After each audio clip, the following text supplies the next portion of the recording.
This bulletin proudly brought to you in association with Alex Campbell's Menswear.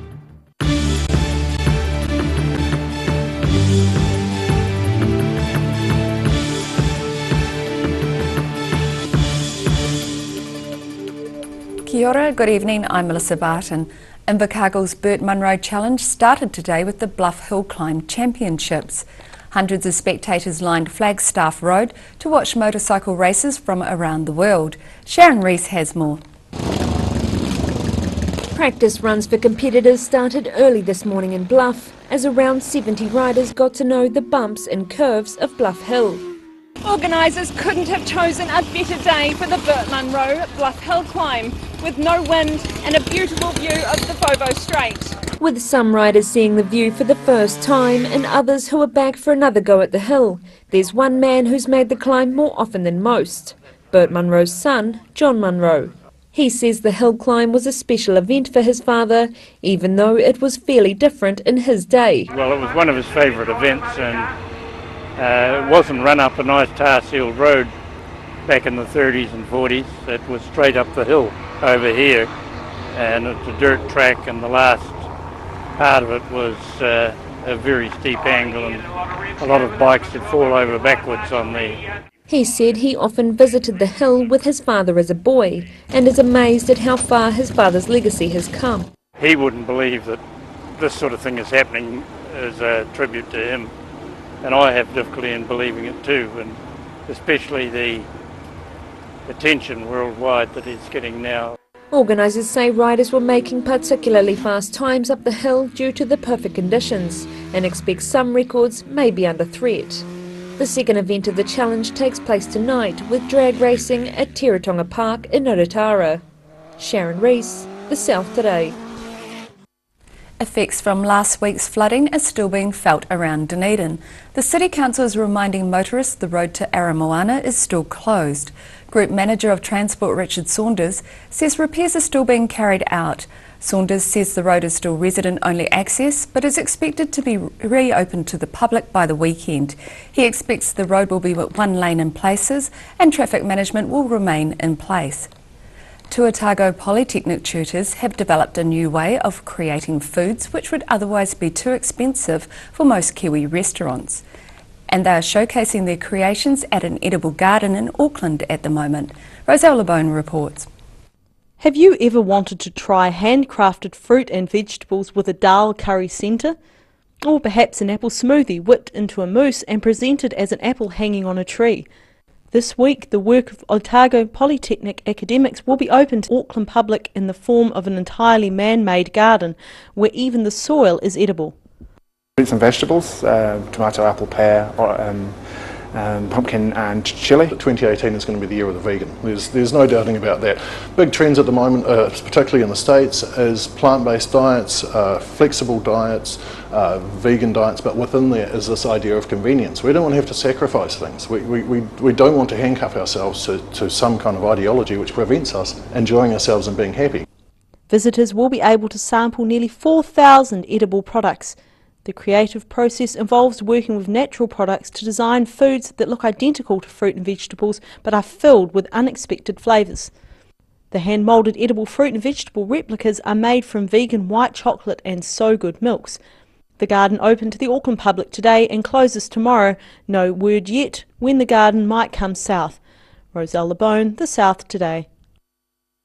Almost 200 entries have been received from emerging fashion designers around the globe for ID Dunedin's Emerging Designer Awards. This year's judges are Benny Castles from World, Margie Robinson from Nom D and Tanya Carlson. The trio have just selected the finalists for Emerging Designers 2018 and say it was a tough job.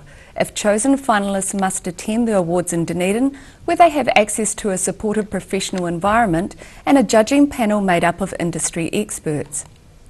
Department of Conservation engineers are assessing how to restore an important link in the popular Reese Dart walking track near Queenstown. Last week's storm washed out the wire rope suspension bridge that connected the Reese Valley with the Dart Valley. I told you about the bridge I was standing on. These pictures, captured by Aucklander Bernard de Boer, show the Reese Dart Bridge moments before it partially collapsed last week. end section has actually fallen off the cliff there. It is now unusable. Since the storm, Department of Conservation engineers have been out assessing the damage. We've got our engineers have seen all the information that's come in from the field, the reports, the photos and the videos. The next few weeks one of our engineers is going to go out and just take a look, stabilise the bridge and look at what our options are going to be going forward. From Queenstown, the bridge is about an hour's drive and a 10-kilometre walk up the Rees Dart track. Guy says the damage stops trampers completing the Rees Dart circuit. The bridge has effectively dropped a good few metres, so a bank was cut away. At the moment the bridge is effectively hanging on by its wires. The Rees Dart had a similar storm a few years ago that damaged the same bridge, and while the heavy rain has stopped, Guy is advising trampers heading out into that area to take care.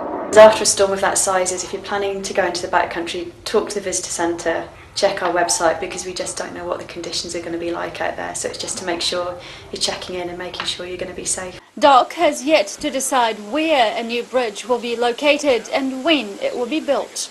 Mina Amso, The South Today. Still to come on The South Today, reports of an attack on a policeman in Dunedin's CBD, and a local angler has expressed concern around the closure of 2 Dunedin wharves and the review of a third.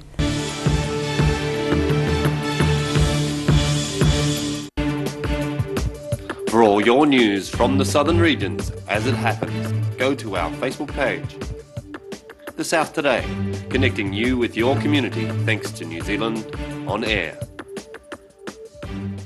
Hi, Lindsay here from Alex Campbell Menswear. Once again, we've opened up a pop-up store in George Street, right beside McDonald's. We've got up to 70% savings on normal retail. There's some great buys.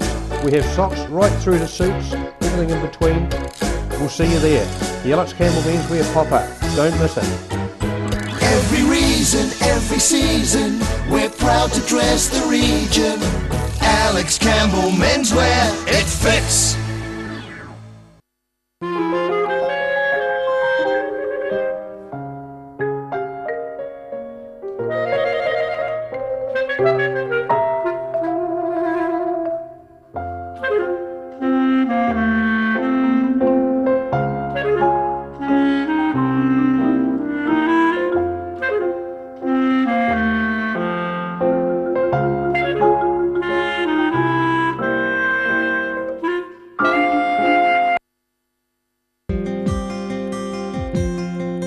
While you're relaxing this holiday season, Ready Lawn is available to help you with your lawn needs, big or small. We work so you don't have to. Call Ready Lawn today. For 3 generations, the Kilpatrick family have ensured Jimmy's pies are still world famous in the South Island. Made to an old family recipe, Jimmy's pies have been one of New Zealand's traditional takeaway foods, prepared daily on the premises alongside a range of savouries, sausage rolls and cakes. Jimmy's pies are distributed throughout the lower South Island. Jimmy's pies are sure to satisfy your travelling munchies. Gillian's Care. They care for loved ones, families, friends and our community. At a time of bereavement, care and support makes all the difference, and Gillians know this. They're here for you when you need it most. From advanced funeral planning to a service for your loved one, Gillians will guide and assist you with your individual choices. Their legendary attention to detail and passion to get it right are second to none. Gillians, caring for families in our communities since 1962. Free heart transmission. Please open your heart. She is flowing freely. She is nourishing. She is loving. Call Sunny Chin for peace in your heart. The Terminus Apartments, where heritage meets modern sophistication and where the past is Dunedin's future. These 1 or 2 bedroom apartments are fitted with modern amenities, room to move and spectacular harbour and city views. Contact us now to have your piece of luxury. At the Hard to Find Bookshop, we sell quality books on all subjects from the rare to the recent, and where viable, we will come to you. We have a great reputation for integrity and honesty, so if you're downsizing or sorting an estate and have books to sell, contact us. Thinking of services for older people? Think Enliven. Enliven is a service philosophy where people come first. Enliven is about choice, activity, relationships, respect and security. You can enliven your health, your friendships, your life, no matter what your age. For more information, go to psotago.org.nz or call 4777 115. Calling all Otago superheroes, the 2018 Relay for Life needs your team. On March 17 and 18, the relay teams will join together to create one of the most inspiring events, helping not only to raise funds but also to remember those who have fallen to cancer or are struggling with it. To register your team, simply go to the website and sign on, then start fundraising. It's about celebrating, remembering and fighting back. Be a superhero and register now at relayforlife.org.nz.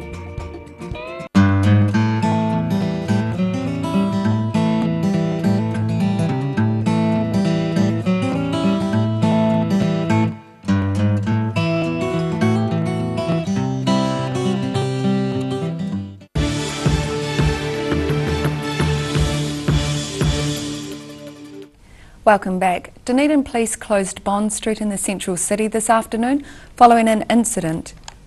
2 police cars blocked one end of Bond Street near Dunedin's Exchange this afternoon. On a footpath, the remains of a taser prongs and coils lie a metre away from a patch of blood. A police photographer takes close-up images of the spent taser round and blood on the footpath. Dents are clearly visible on the bonnet and passenger's side panel of this police car. Some media are reporting an attack on a police officer, although this hasn't been confirmed by police communications. A local angler has expressed concern around the closure of 2 Dunedin wharves and the review of a third. Fish and Game Steve Dixon says boats will have the monopoly on fishing if access is limited. Fishing enthusiast Stephen Dixon casts a line out on the Leaf from one of his favourite spots behind the Otago Yacht Club. He has this spot all to himself today, but thanks to plans by Port Otago to close the X and Y wharf and the Leaf wharf to the public, it could become a lot more crowded. Dixon does most of his fishing in the Leaf and the mouth of the Leaf. He says the changes mean the only way people will be able to fish in the harbour will be by boat. There will be a big advantage for boat anglers. The only places you'll be able to fish for salmon land-based will be, of course, the mouth of the Leith, and I think there's a few spots around Port Chalmers. He says over the last 2 years, kingfish have been showing up in the harbour, as well as trout and salmon, and if the wharf is not accessible, this is another fish people won't be able to catch. You won't be able to catch kingfish, you won't be able to catch trout, salmon, blue cod, any of those fish, so it's a huge loss. Dixon is not aware of any accidents on the wharf and questions why health and safety issues are being brought up now. I can't recall any safety issues during the salmon fishing competitions that have been held in the past. I haven't heard of anyone falling off or having a near miss. Dixon says if the wharf is closed and more people fish down the Leith, there may be added pressure causing compliance issues. The fine for fishing without a licence can be upwards of $500 depending on the offence. The annual salmon fishing competition has been cancelled in 2018 due to the changing access to the wharves. Port Otago CEO Kevin Winders told the South today the organisation did try to find some wharf space for the event, but the organisers felt it wasn't sufficient for it to work this year. The future of the T&U wharf access is currently being reviewed. Roselle LeBone, the South today. Waitangi Day was celebrated in Ashburton with a multicultural event. The South Today was there to take in the exotic sights and foods. Crowds flocked to Ashburton's annual multicultural bite on Tuesday. Ashburton Mayor Donna Favell was on hand to make people feel welcome. Tēnā koutou katoa. Welcome to the 9th annual Multicultural Bites Day here in Ashburton. Ashburton's unique celebration for Waitangi Day. In recognition of New Zealand's changing cultural demographics, Ashburton has been chosen to trial a scheme that welcomes newcomers to the community. Welcoming communities has been piloted across 5 areas in New Zealand, and Ashburton and Selwyn District Councils are working together for the Canterbury region. 19 stallholders from all around the world, including Philippines, Samoa, Tonga, New Caledonia, Fiji and Nepal, were selling tasty portions of their favourite foods. The tempting dishes on offer include curries, cakes, spring rolls, noodles and tiramisu. and free iced tea was also on offer. Come over for a cuppa. Now in New Zealand it's a saying that we have, but don't take it literally. It doesn't really mean have a cuppa. It means come, sit with me, get to know me and chat with me as I want to get to know you. Visual entertainments included the Ashburton Silver Band, Nepalese dancers,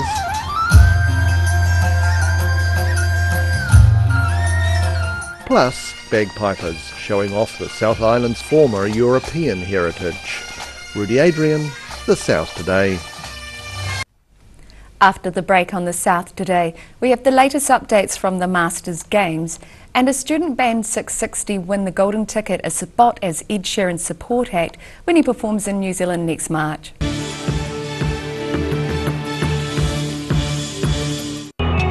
Here is this week's Mole Map UV report. Did you know New Zealanders have the highest incidence rate of melanoma in the world?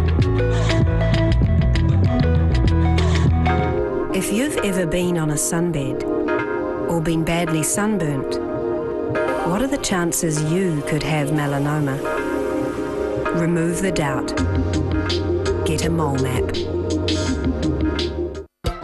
Hi, Lindsay here from Alex Campbell Menswear. Once again, we've opened up a pop-up store in George Street, right beside McDonald's. We've got up to 70% savings on normal retail. There's some great buys. We have socks right through to suits, everything in between. We'll see you there. The Alex Campbell Menswear pop-up. Don't miss it. Every reason, every season, we're proud to dress the region. Alex Campbell Menswear, it fits.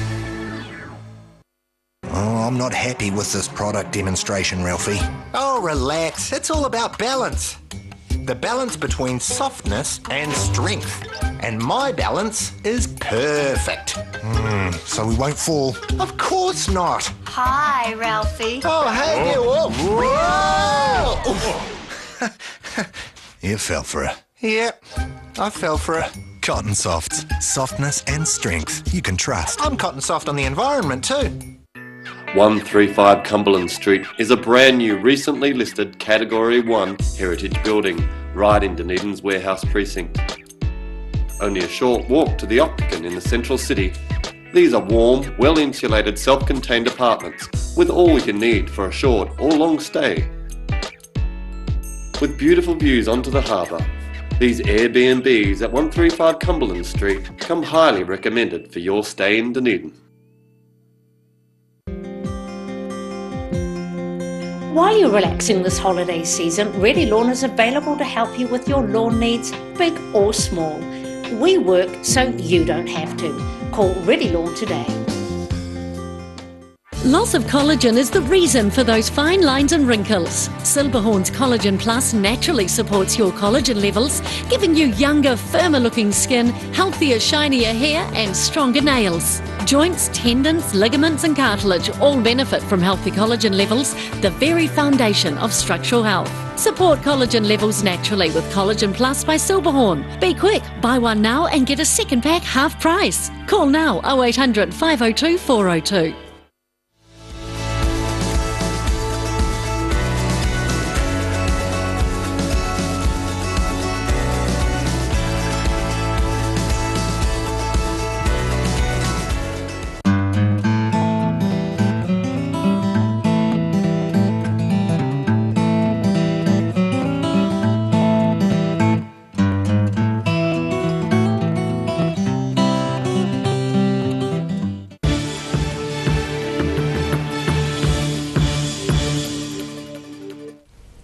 Thanks for staying with us. When English singer-songwriter Ed Sheeran plays at Forsyth Bar Stadium next month, his opening act will be a Dunedin band. As news of 660 opening the event broke this morning, another Dunedin man's hopes to support the popular English singer weren't dashed. It's official. Former Dunedin band 660 will be supporting Ed Sheeran in Dunedin. Earlier this year, an online petition was started to have Dunedin musician banjo Stewie Mitchell open for Ed Sheeran at Forsyth Bar Stadium. Well, I heard a rumour about that too, and of course, I'm all for it, man. I mean, you're talking about genuine bucket list here. Being an eternal optimist, Mitchell remains hopeful of playing a few tunes for Ed Sheeran, despite this morning's news. He says the song he's performing here spreads an important message. Everybody knows about global warming, whether they like the idea of it or they hate the idea of it, they know about it. So it would go from Forsyth Bar to the world. The world, man, the world. Dunedin singer Kylie Price ran the KP for ED campaign, which began last year, and told the South Today she's pleased that 660 have the gig, saying she's very happy for the boys. 660 will be supporting Sheeran's 3 Dunedin concerts on March 29th, 31st and on April the 1st. The Grammy award-winning English singer-songwriter is just over 3 weeks away from the start of his 18-stop tour of Australia and New Zealand. Organisers say there are still tickets available for the April the 1st show at Forsyth Bar Stadium. Daryl Baser, The South Today. The Masters Games continues on this week with all manner of sports, including croquet. The South Today strolled down the lawn for a look. The recent dry weather has made the St Kilda croquet lawn almost as hard as rock, giving the balls more travel than usual. But that hasn't stopped the 23 doubles teams enjoying this year's Masters Games. At 86 years, John Gray is the oldest player on the lawn, and while he started only 12 years ago, age is no barrier as far as he is concerned. Let's face it, most of the croquet players are retired. It's a gentle sport. It's a sport that gives you good exercise and it's easy on the muscles, so it's an ideal one for superannuitants. Croquet carries a reputation for being viciously competitive, with players often nudging their opponents' balls to unfavourable positions.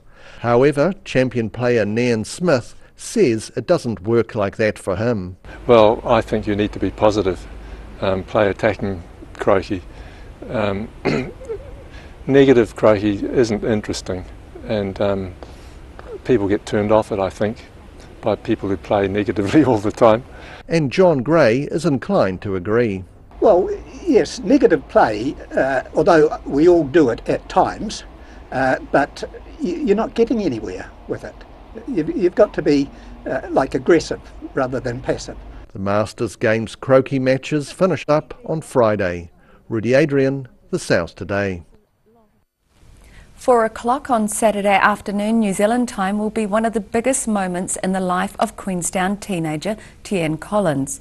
That's when he lines up to compete in the heats of the men's snowboard slopestyle at the Pyeongchang 2018 Winter Olympics. Tian Collins is a young Queenstowner, plenty used to the cold, but far away from his hometown in its long hot summer. Collins is finding Pyeongchang, South Korea, a new low temperature challenge. It's negative 20, the air, but then with wind chill it's about negative 30, so it's basically like wearing every layer you have. On Saturday at 4 o'clock Queenstown time, Collins and his snowboard will be at the top of the Winter Olympics slopestyle course, waiting for his turn to compete in the heats. It's crazy, I didn't think I'd ever be here just snowboarding, doing what I do, but yeah, it's a really good feeling. It's good. Collins has dodged a norovirus that has affected many Winter Olympic staff, but has been dosing himself up with vitamin C to ward off a cold. But I've got a little bit of sore throat. I think it's just because it's so cold and quite dry. Everyone's kind of getting the sniffles, but yeah, no, it's all good. And come Saturday, all his attention will be on just one thing. My goals here are to make finals first, and then pretty much just go for it. Colin is one of 4 Queenstowners in a team of 15 New Zealanders competing at the Winter Olympics. Mina Amso, The South Today. And now it's time for a look at what's happening in tomorrow's ODT. Welcome, Phil Somerville. What have you got for us tonight? Hi. Yes, well, there is a story about a well-known and appreciated Otago All Black who died, I thought it'd be interesting for the viewers. We'd give a couple of clues tonight. The first is this particular All Black went to Bayfield High School. Second clue is from the 1970s, so there might be a few people already working out who that is. If you don't know already, look in the paper tomorrow. There's a dramatic picture of an injured policeman in town today. Alleged robber threw a bottle at him and was tasered, so there's that quite dramatic. Fringe Festival program launched tonight, so something on that. Cardrona Golf Course, just north of the township, has been approved. It's far more than a golf course. There'll be all sorts of houses and so on in the development up there. And so it's another like Cardrona Village potentially? Well, no, a bit smaller than that, but it's far more than just a golf course, 12-hole golf course. And the editorials on the issue of fishing off the Port Otago wharves. Is it possible to keep that going despite the health and safety concerns? It'd be quite sad if they do stop that, so definitely something for everyone in tomorrow's ODT. And now it's time for a look at tomorrow's weather. This weather update is proudly brought to you by Silberhorn Collagen Plus. Looking at the situation, a ridge of high pressure remains strong over the South Island today and tomorrow with mostly fine weather. But the low pressure system north of the North Island is approaching and will bring some northerly rain to the region on Sunday. To the southern outlook, Balclutha and Catlins, you have light northeasterlies, fine weather and 22. Lumsden, light westerlies, fine and 23. And Gore, you have the same with a slightly higher 24 degrees. To the central outlook, Alexandra and Wanaka, you have light winds, fine and 28 degrees. Queenstown, you're the same with a slightly cooler 27 degrees. And Te Anau, you're in for moderate westerlies, some cloud and 19 degrees. To the northern outlook, Oamaru and Timaru, you are in for moderate northeasterlies, fine and 21 degrees. Omarama and Twizel, you're in for light winds, fine and 28 degrees. Here in Dunedin tonight, mostly fine with an overnight low of 11 degrees. Tomorrow, mostly fine and sunny with milder temperatures and moderate northeasterly winds, 22 and 13. And cloudy but rather mild on Saturday with moderate northeasterly winds, possibly breezy in the afternoon, 21 and 14, so you should be able to get your lawns mowed. And in Invercargill tonight, mostly fine with an overnight low of 12 degrees. Tomorrow warm with sunny periods in high cloud and moderate northerly winds, 23 and 11. And it's the same for Saturday with 24 and 14 degrees, so a nice weekend for all. And that's our news for this Thursday. For the latest news from the Southern region, you can follow us on Facebook and at channel39.co.nz. I hope you all have a great evening. Take care. Ka kite anō.